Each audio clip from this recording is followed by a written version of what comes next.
Howdy, ladies and gentlemen. This is Paul, the Redneck Thinker. I hope that you were able to work on your goals today.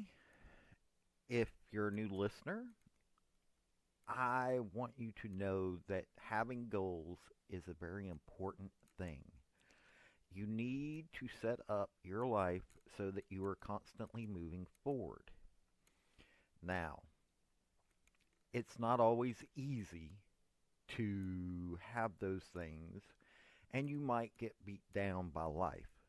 But set goals for yourself and work on them. Even when you fail, you learn something on how to move forward. Hopefully, when I get this done today, this will go onto YouTube. I've got to figure out how to get it to post to YouTube correctly. Yes, I'm older, but it isn't because I'm older. It's because I'm having to learn new formats. It's one of those things. I also have got so I'm also going to make this an hour-long program today. Yes, me flapping my jaws for an hour may seem a little annoying to some people, but uh, I want to give people more content. I want people to have a chance to understand me and how I do things. So, for those of you who are the first time listeners, I offer solutions to problems. I help you get educated in topics. Now, you might not agree with me. I don't want you to agree with me.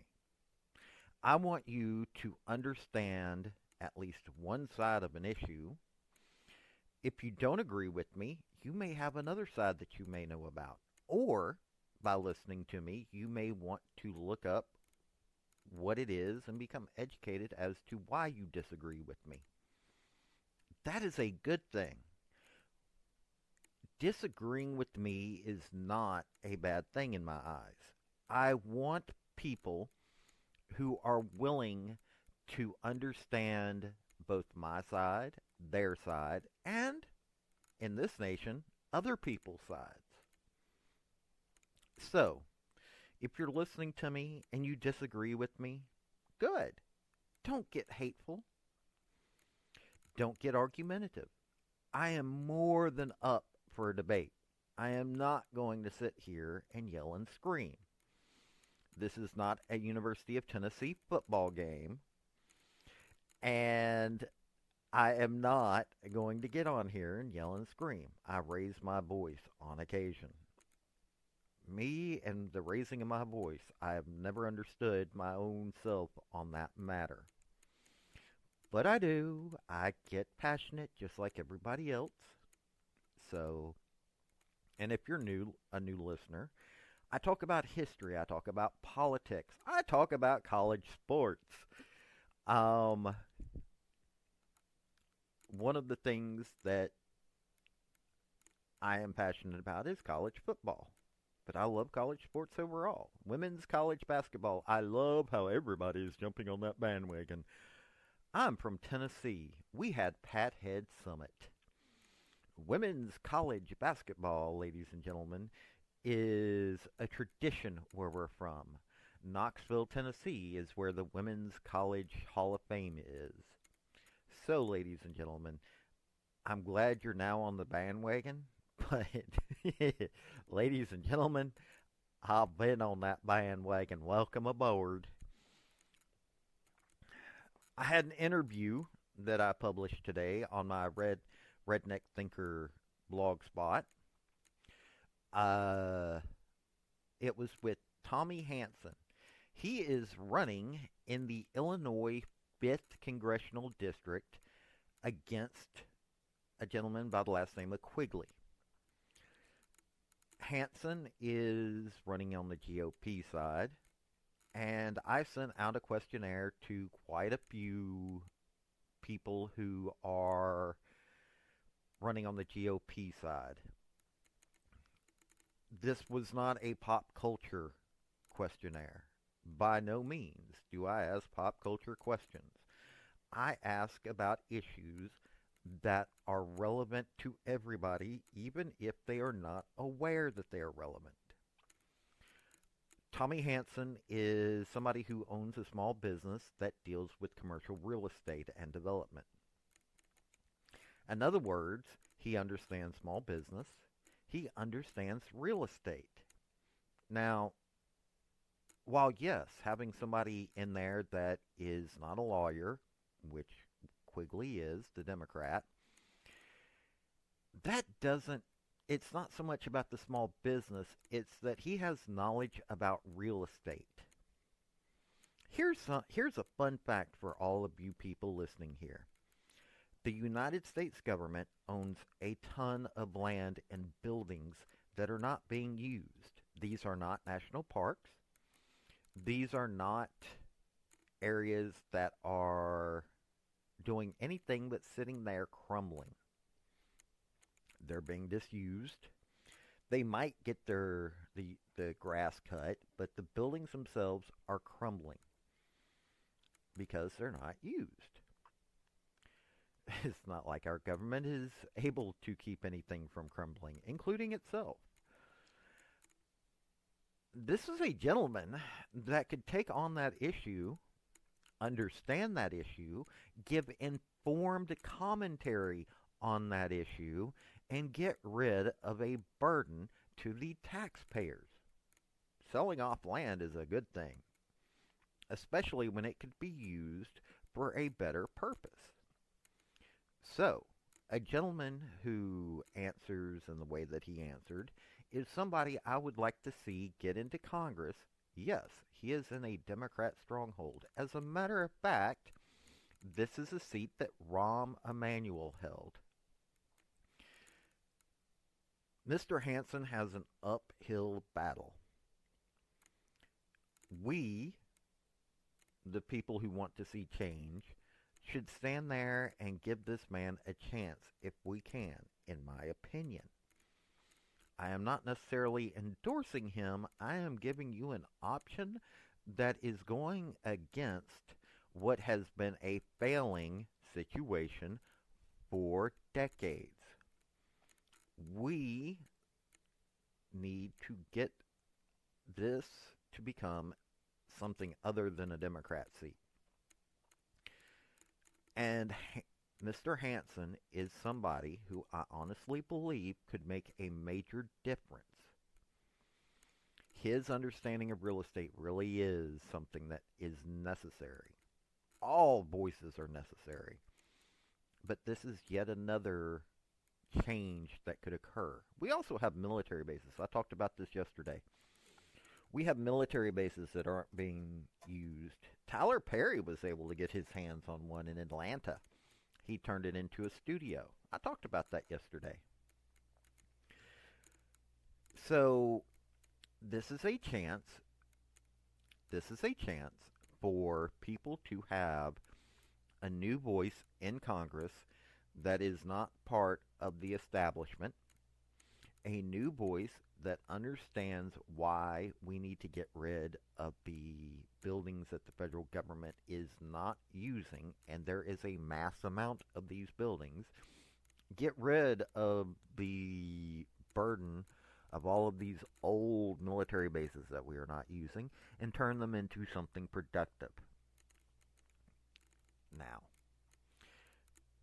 in response to something yesterday that I discussed, I had a gentleman that said that we can use the military bases as a way in which we can house the criminals that are crossing the border. I am not talking, nor was he talking about the people that come into this country legally.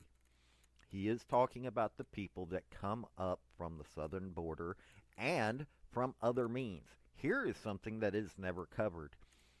We have people who are in this country illegally that have come here through other ways other than the southern border. He may not have been thinking about this, but I think about this. There have been Irish folks that are here.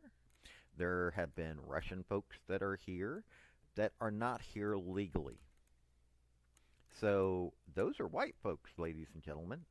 We're not just talking about Hispanic folks. There are all kinds of folks that are here illegally that they may want to stay here, and he gave an option as to how they can stay here legally, starting with putting them on the military bases and turn giving them the essentials that they need and a way to make those essentials become more and possibly turn them into productive citizens. Now, here is one of the first thoughts, and I discussed this with him earlier today. Here is one of my first thoughts on this, and it's a negative, yes, but it is a necessary negative to think about. I don't know how many of you have ever heard of the Supreme Court case Korematsu versus the United States. This is from World War II, and it is still relevant today because it has never been overturned. It has never, via a passed law on the federal level, or even from what I understand on a state level, that allows for the mass internment of citizens of the United States that are of a certain or of certain categories. Now, most legal experts consider this so flawed that it will not be used, but ladies and gentlemen, it's been almost 100 years. Well, it's been 80 years since this court case. People are forgetting about the reason that it was used, and because it is still considered legal, people tend to forget, and this will allow people to look at it and go, okay, it may have been flawed, but we can use these arguments to be able to mass intern people. I am against mass internment. Korematsu was a Japanese American, an American of Japanese descent, who did not want to be interned. He fought against it. The court ruled that it was okay for the mass internment. That is an actual Supreme Court case. These people who were mass interned had their lands taken away. Now, there were a few people who fought to make sure that they were able to have their own land when they returned, but in a lot of cases, this land was taken by the local government, and politically powerful people were able to sell that land off, making a profit for themselves and the local government. These people returned to their homes and did not have a home. After having been forced into camps that were far better than the concentration camps of Germany or the camps that were in Japan. But, ladies and gentlemen, this is not a good idea. Mass internment is despicable on so many levels. I am not for mass internment. Now, as the gentleman pointed out during our discussion, these are not United States citizens. They are here illegally. So in a way, this would not be mass internment on the level of Korematsu. It would be internment in the terms of a rehabilitative camp along the lines of a prison.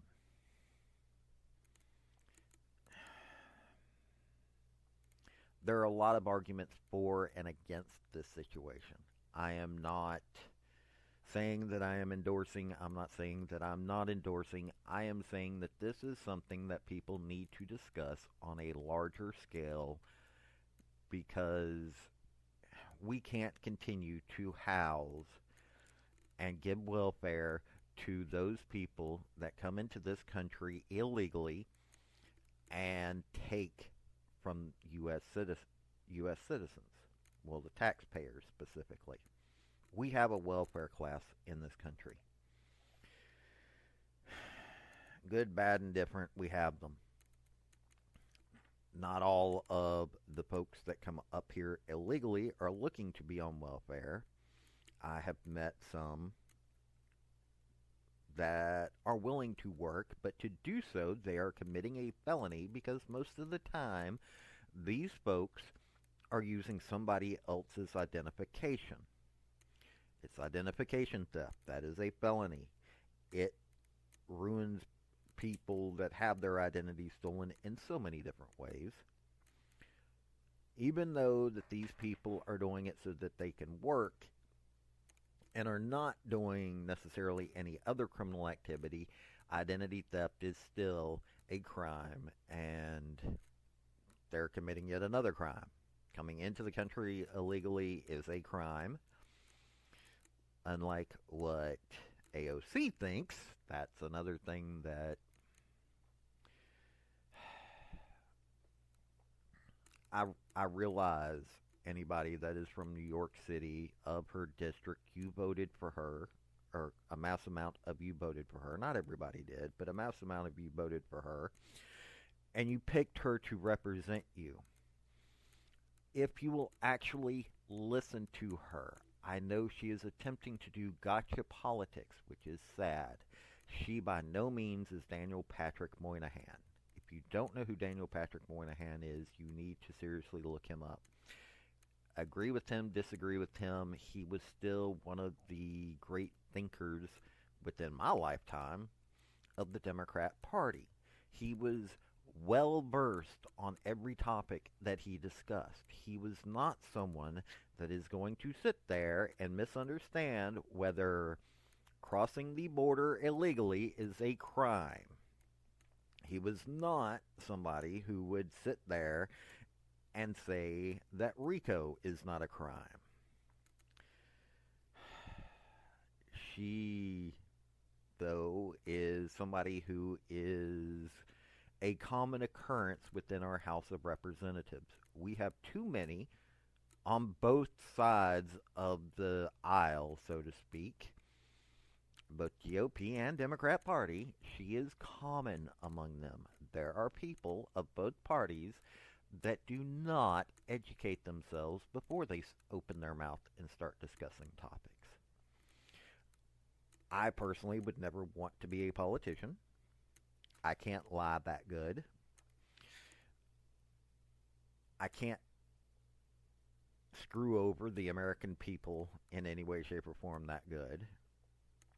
So, yeah, I don't want to be a politician. But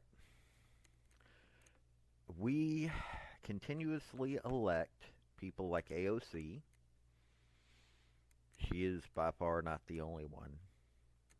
She is one of a crowd that of both Democrat and Republican parties that are uninformed, uneducated. I don't care if they have a degree or not. They are uneducated, and they open their mouth, make arguments, and you sit there. If you have knowledge in your head, you sit there and go, what are these people talking about? To be perfectly honest with you, I am well aware that Lauren Boebert is a popular figure.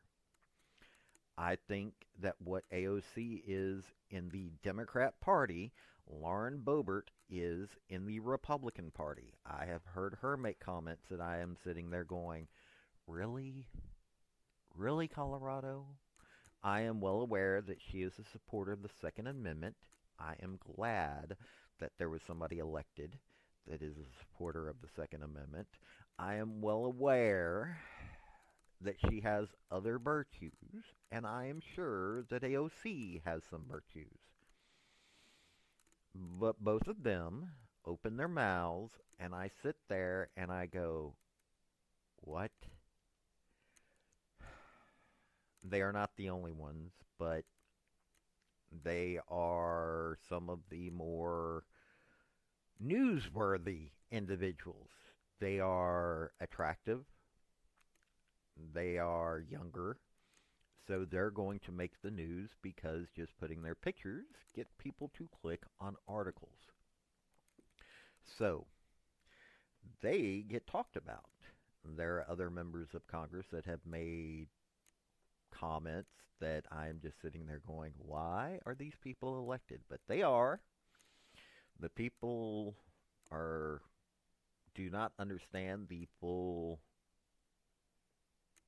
capacity of what they have done by electing these people. So they get elected. And that is why I don't want Korematsu to stay as a standing legal way in this nation. There has not been any challenges on the court level for Korematsu, which means that we need to find other ways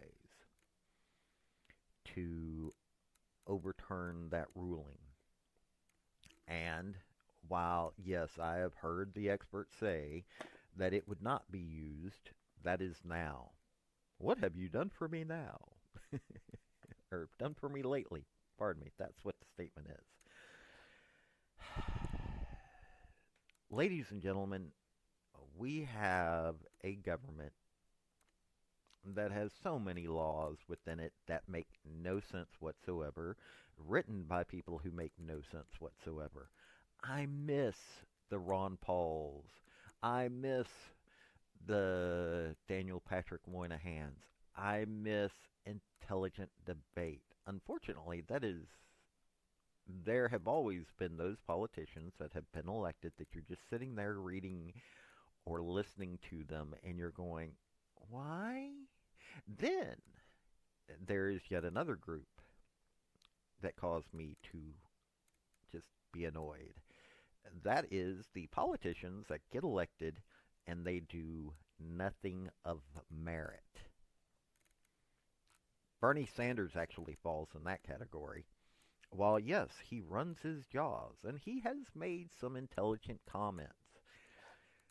Not many, but he has. I will give the man credit where credit is due. He has made intelligent comments. He has also far more frequently made comments that I am just sitting there going, they're intelligent for his side of the political aisle, but it is not good what he said when it comes to the American nation. We do not need the Bernie Sanders. If you look, he has very few accomplishments within the government. And then you have Biden. Biden, while he was senator, yes, he got things moving, not necessarily in a good fashion. He made racist comments, but people tend to forget about that. I was talking to a family member recently, I'm not going to say which one, who I made the comment that Biden is racist, and this family member went off on me about that. He's not racist. Yes, he is. Listen to his entire career, and you will be sitting there listening to somebody that belonged in the 1930s in the Democrat Party. But hey, he is a Democrat. But he makes comments that I would have expected to hear from the Democrats in the 1930s and 40s and 50s. This is not the comments that should have been made by a Democrat in the 80s and 90s and 2000s. But he got away with it. He had mass votes from those of African descent and of the white liberal slant. And so we continuously elect these people. And you wonder why I am worried about the fact that Korematsu is still considered the law of the land. It is considered the correct legal standing because it has not been overturned. I don't care if legal experts are sitting there going, it is considered too flawed to enact in this country until it is codified within the law. Even if it doesn't make it into the Constitution, until it is codified legally that this is no longer the law of the United States, it is a risk. And unfortunately, creating camps for people that come into this country illegally, no matter what their skin color, because there are Asians crossing over illegally, there are white people crossing over illegally, there are people from Africa that are of black or Arab descent, and there are people coming from Arab lands that are coming here illegally. In other words, ladies and gentlemen, it is not a racial issue. It is an issue that covers every skin color in this world. It is a human issue. And until we clarify Korematsu, I don't think that we can do the camps. It is not because I disagree with the idea. I think that we need to come up with ideas like this. I am glad that he is wanting his voice heard. I just don't think that we can do this correctly. Korematsu is just hanging over our heads like a Damocles sword. Just too many issues. Another topic to discuss. There has been today an announcement yesterday. Today, as I'm recording this, it is the 5th. This came out on the 4th. The Biden administration, I don't honestly believe that Joe Biden has the mental wherewithal to fully understand what is happening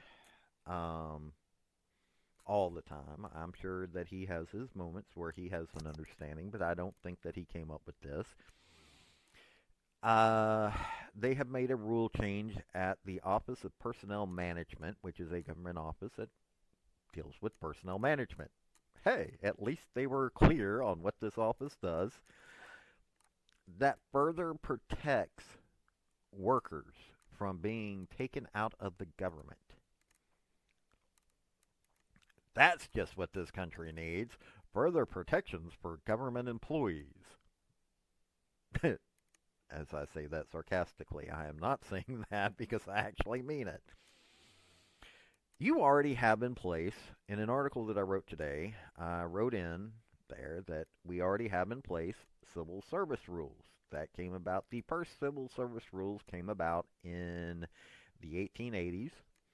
It was because until that time, government employees were appointed by the presidents and their cronies.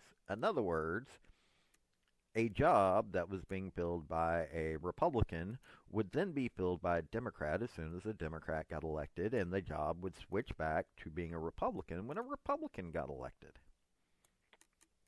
It was a piss-poor system. I don't know if that's considered not safe for work or not. If it is, and you're listening to this at work, I am sorry. But, ladies and gentlemen, it was a bad system. It caused all kinds of problems, and so they came up with the civil service system in this country. In my opinion, while there have been stupidities involved in it, I think that it was a far superior system to what we had, and it was a far more fair system to what we had. But over the years, then we had Woodrow Wilson come into office, and he started working towards segregating the government, starting with the post office. I'm having problems speaking, pardon me. This is an unscripted show, in case you can't tell. And also, I'm a redneck. Sometimes I don't speak proper English. I'm not sure what I speak. Not even sure if it's English all the time. But we had Woodrow Wilson come into office. He segregated, starting with the post office. And he was able to get rid of a lot of black people that held good jobs. Because of this, that destroyed the freedoms of many of these people, the upward mobility of many of these people. Woodrow Wilson was not a good president, and this is yet another bit of proof for it.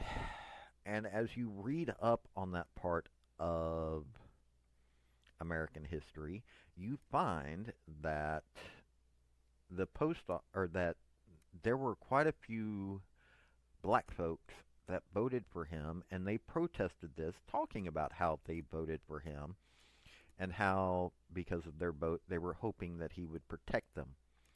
He didn't, and he ruined many lives to do this. Later on, that was changed. Civil service rules got back into place, but then the unions came into power. Most specifically, but not the only organization, the Service Employees International Union came and started taking over protection.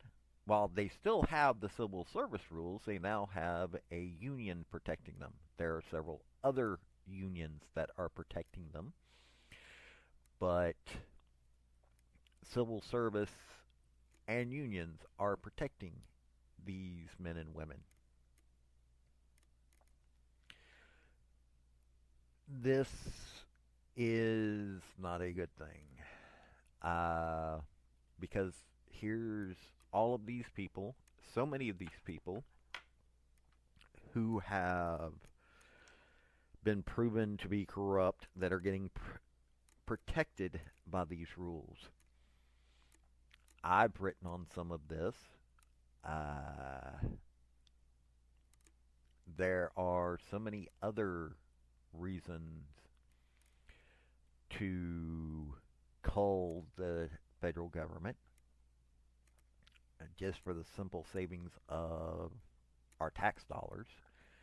But we don't have that opportunity because people like Biden, people within the Biden administration, are worried about Trump and how he would get rid of people. Yes, ladies and gentlemen, we need rid of these people. We need a smaller government, one that makes sense. We don't have that currently. And you can protect them all you want, but all it's doing is making things worse in this country. Period. I don't care. It's, I can guarantee you, if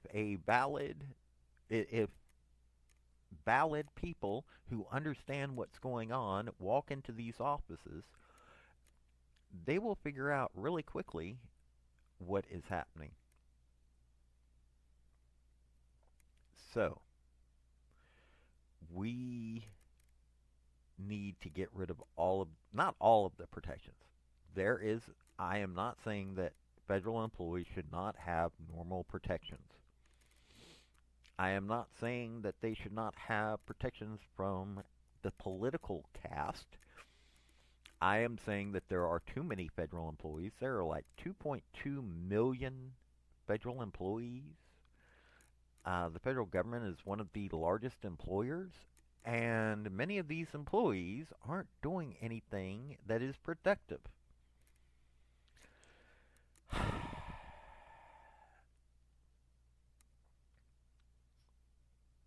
It's incredible to think of all of the protections that these people have. It really is.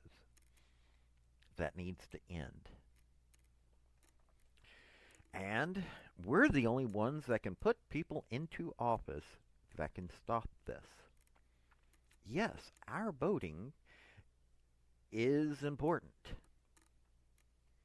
Now, those of you, I'm going to do a little shilling for myself here. And I'm going to post a link to this. I posted in my articles. I posted in the description to my Podbean podcast. I compiled a book. It is not my writing. It is the writings of the Founding Fathers.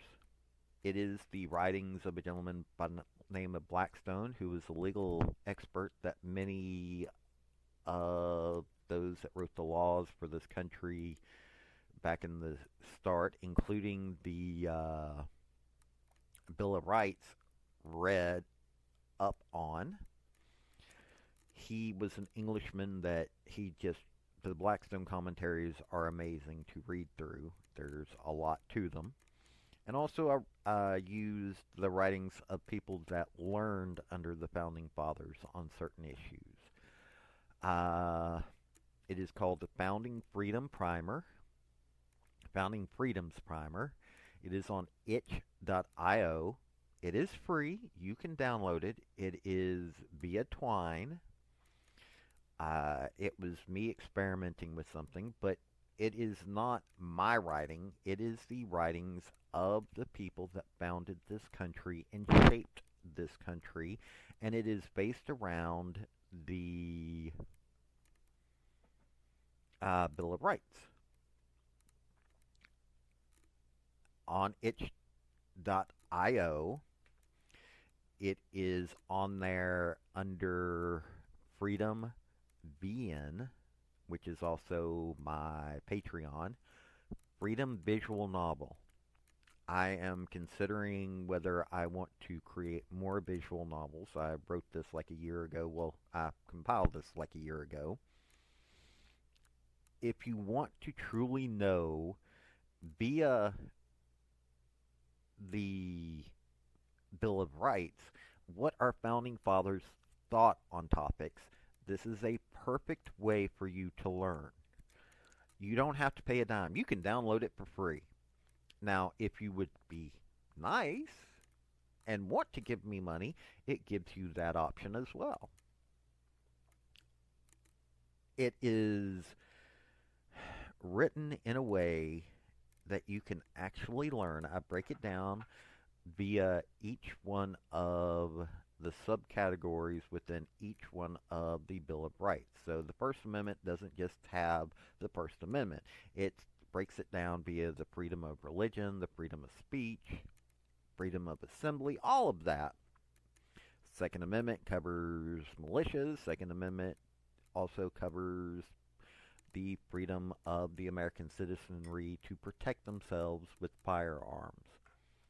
It covers all of that, ladies and gentlemen. It even covers the voices that are disagreeing with our standpoint, because it gives you an understanding of the debates of the day. So, if you would like to read it, just go to itch.io slash freedom VN, and it's the only thing there currently. Take a look at it. Like I said, you can download it for free. If you would like to donate to me, I am not going to complain. Matter of fact, I would very much appreciate it.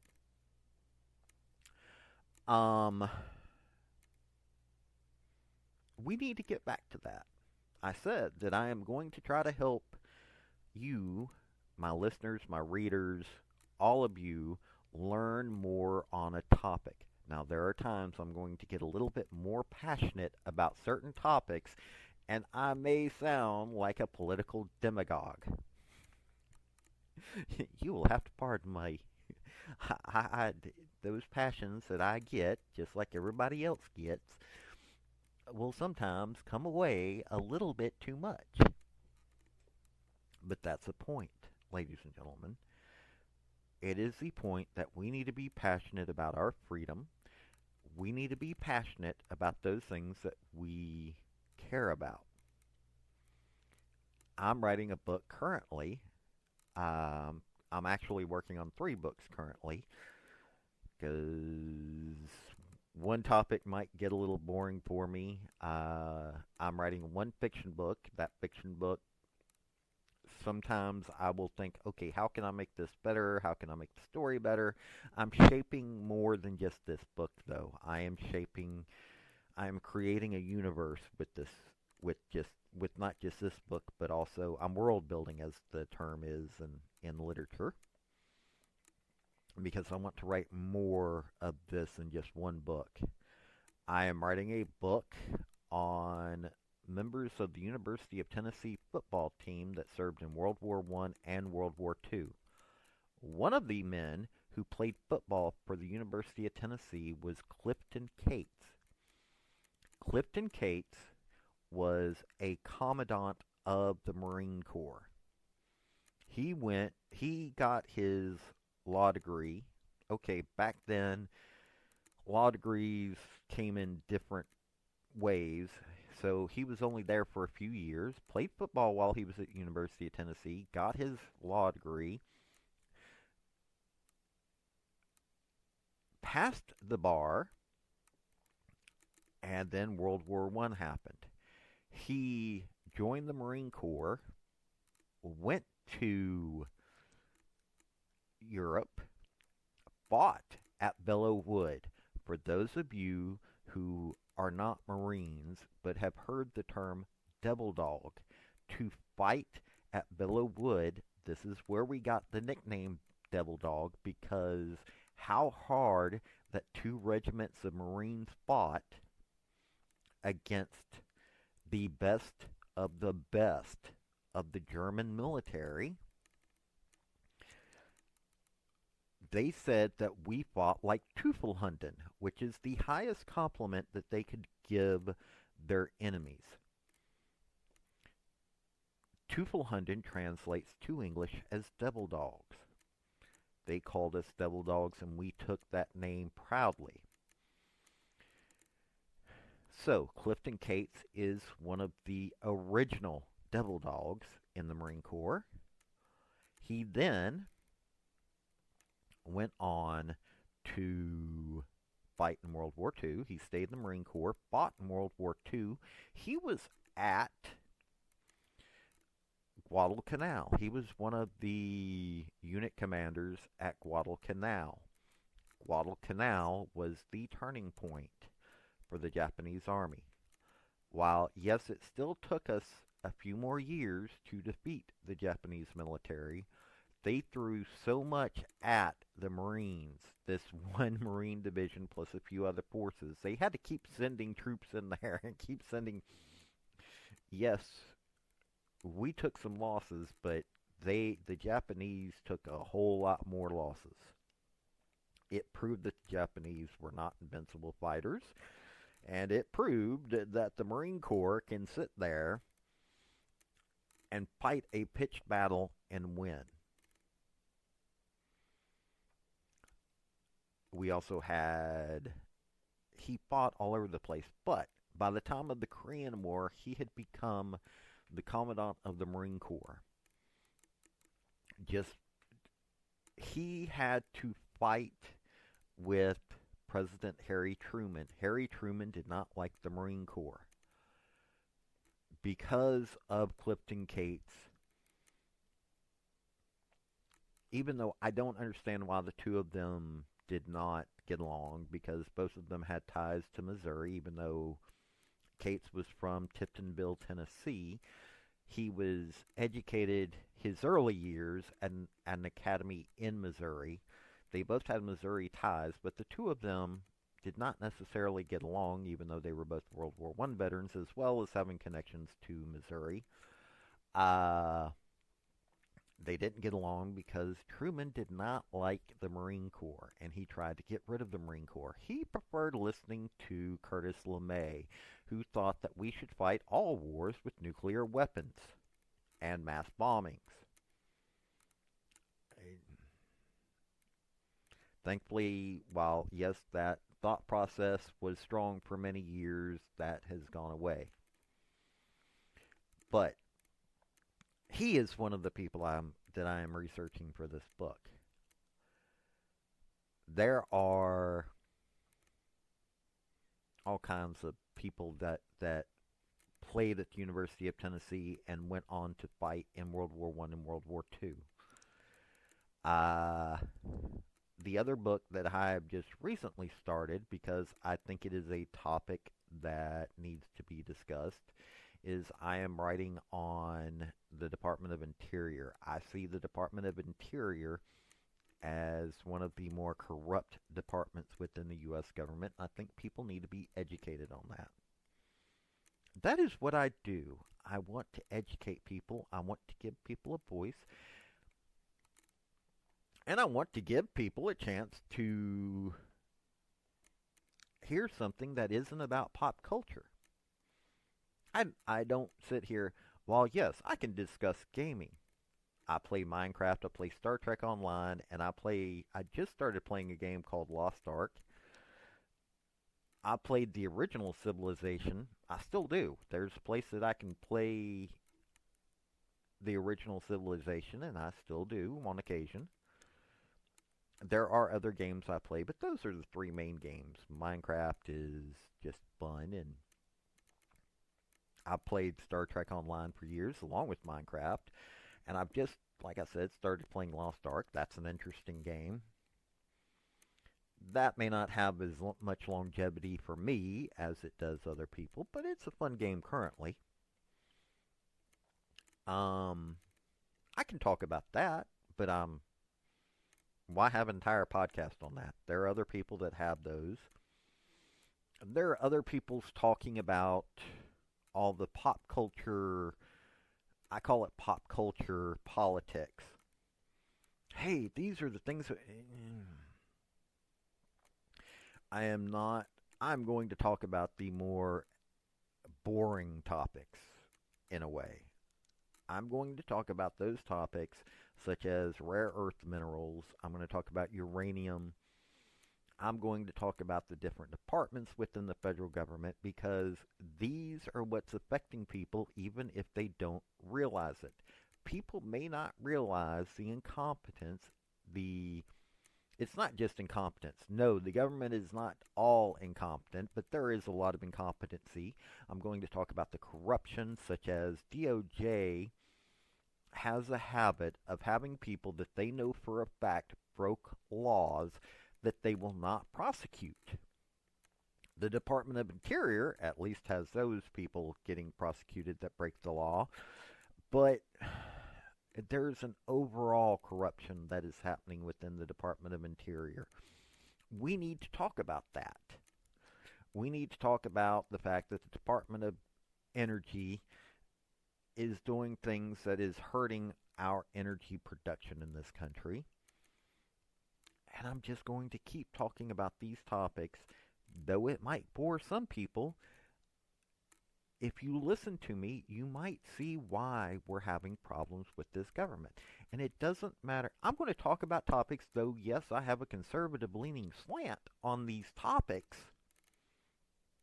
These are affecting liberals just as much as it's affecting conservatives. We need a way for those topics in which we can agree on to be discussed. We may not agree on the solutions, but people need to be made aware of them. I said earlier, I don't need you to agree with me on everything. I am not doing this to get you to agree with me. I will debate you. I have no problems debating intelligent conversation. I am not going to sit here and get into the mud with people who make dumb comments. I have had comments to articles that are racist. I'm not going to comment on it, not because I don't have a problem with what they said.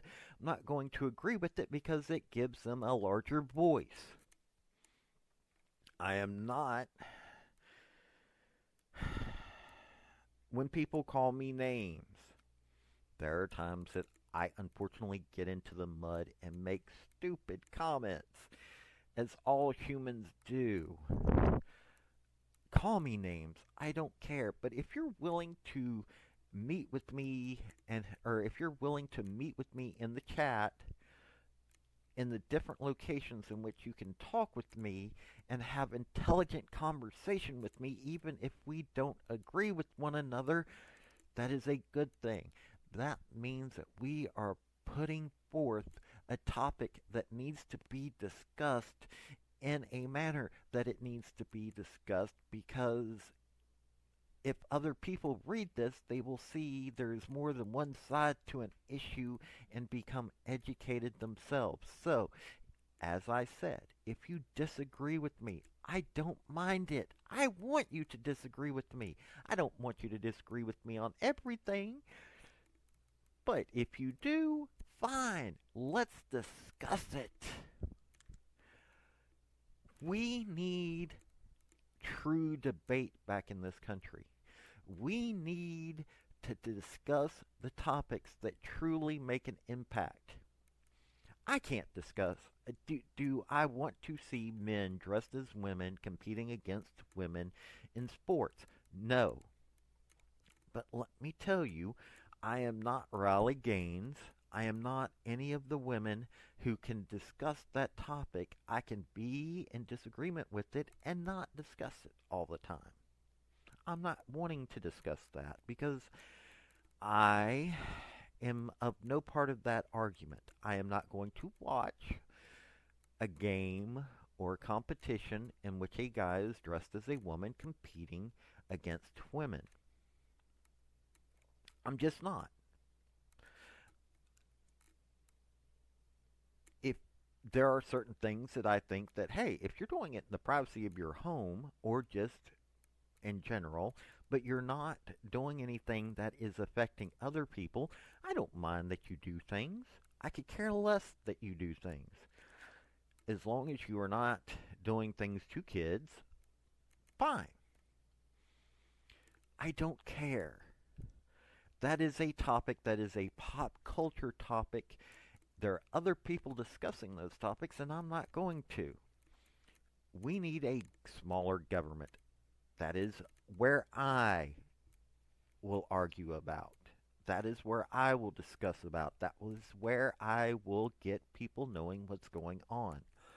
The gentleman that came to me and said that we need to do this, do the camp setup for those that are here illegally, not a topic that I am normally going to discuss. He came to me for a voice. Now, this is a topic in which I don't mind giving a voice. There are other topics that may be brought up that I may look at and go, I am not going to give a voice to that. There are other people giving a voice to that, and I'm just not going to get involved. It's not because I don't have an opinion on the topic. It is because they are pop culture topics, and I'm tired of hearing about them taking precedent over the fact that our government has 2.2 million employees, and we have so much corruption because we have so many people that are in the government that are doing nothing. We have a Congress that passes laws that they have no idea what the impact will be until it is passed. We have a nation that is being ran by people who have no idea what they are doing. I'm going to discuss that.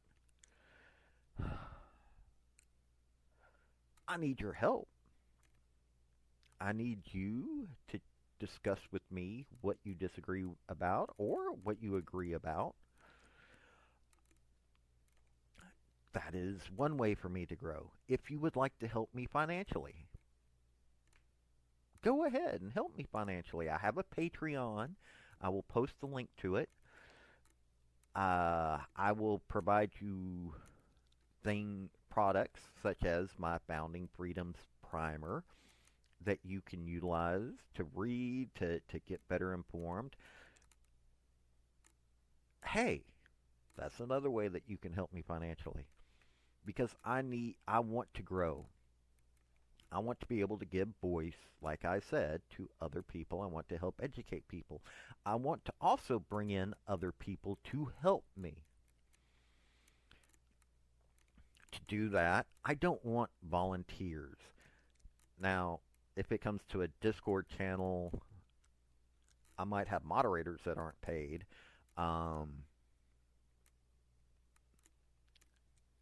They might have other benefits, but moderators on a Discord channel right now is not something that I need to have to be paid, because I need to understand Discord a little bit better. But that's just it, ladies and gentlemen. I don't want to bring in people that I can't pay. I have worked in an environment in which they did not pay the people that were doing the work. I'm not going to do that. I need your help to be able to do that right now. And I will provide you content. I will provide you with topics and my commentary on them so that you can form your own opinion. Ladies and gentlemen, I don't want you to have my opinion. I want you to form your own opinion. When I give my opinion on topics, I am doing so to spark within you an idea as to what can be done. I want to offer solutions. They may not all be my solutions, but I want to offer solutions, ladies and gentlemen. And I am willing to hear you when you offer me solutions. Now, right now, I might be a little slow on it. I am learning about branding and marketing. I am building what I am doing.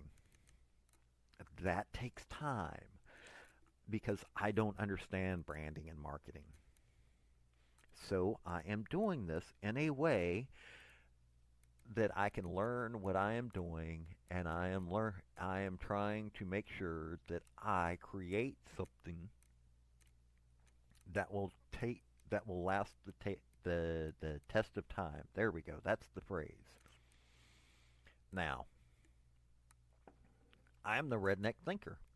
I have a subreddit called Redneck Thinker. I have redneckthinker.blogspot.com. My Podbean is, I think, actually listed under my real name because I didn't register it, but it's primarily listed as the Redneck Thinkers Podcast. Oh, paultshannon.podbean.com, but it's the Redneck Thinkers. I don't mind sharing my name. On there, it lists it. So if you look up things under paultshannon.podbean.com, if you want to look me up on Facebook, The Ramblings of Paul Shannon. I can't get a Redneck Thinker on there. I have tried, but you can look it up via Redneck Thinker. I'm on MeWe, The Writings of Paul Shannon. Both those have been around for a while. I'm actually deleting things from both of them because they are no longer applicable. I am doing the branding as Redneck Thinker because that is me. Seriously, that's me. I'm a redneck and I'm a thinker. Rednecks get out here and they work. Just like nurses, just like engineers. We need to hear from those people who do the work in this country. Those people that grew up in the flyover states. Even though I read somebody make a comment today that Chicago doesn't count because it's in a flyover state. I hate to tell you this, but Chicago has far more importance than you realize, ladies and gentlemen. Chicago's not a flyover. It's one of the landing spots. It has one of the busiest airports in the nation. It is the home of Barack Obama and all these other people who have shaped America for better or worse.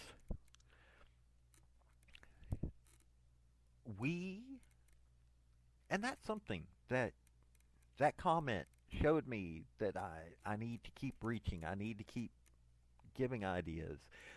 I need to keep hearing from people who have ideas. Now, if you don't tell me that you want your name shared, I'm not going to share your name. I will read what you wrote, but I will not share your name. I don't know what I'm going to have to do to get this shared on YouTube, but I will figure it out tonight. I'm also going to do an article on the SEIU, the Service Employees International Union, and their political donations. I hope that we have a chance to get to know one another. I am going to try my best to get to know you, my listener. I want to get to know the people that read what I write. I want to know what topics that interest you. Like I said, I may not cover every topic that you want me to cover, but I will tell you that I will do my best to make sure to get as many ideas heard that are actually applicable to everybody. So, Give me a chance, and I will show you all manner of things. This is Paul, the Redneck Thinker. Have a good day.